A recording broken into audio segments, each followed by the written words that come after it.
شروع اللہ کا نام لے کر جو بڑا مہربان نہایت رحم والا ہے۔ اے نبی صلی اللہ علیہ وآلہ وسلم، اپنے پروردگار کا نام لے کر پڑھو جس نے تمام کائنات کو پیدا کیا، جس نے انسان کو خون کی پھٹکی سے بنایا۔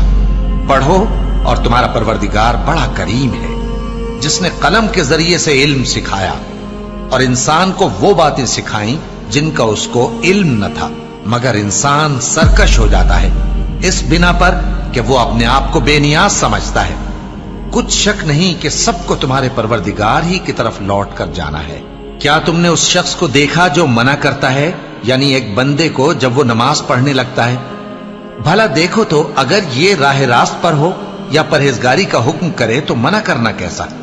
تو اس کا انجام کیا ہوگا؟ ذرا دیکھو تو اگر اس نے دین حق کو جھٹلایا اور اس سے منہ موڑا، کیا اس کو معلوم نہیں کہ اللہ دیکھ رہا ہے؟ دیکھو اگر وہ باز نہ آئے گا تو ہم اس کی پیشانی کے بال پکڑ کر گھسیٹیں گے، یعنی اس جھوٹے خطاکار کی پیشانی کے بال، تو وہ اپنے یاران مجلس کو بلا لے، ہم بھی دوزخ کے فرشتوں کو بلائیں گے۔ دیکھو اس کا کہا نہ ماننا اور سجدہ کرنا اور اللہ کا قرب حاصل کرتے رہنا۔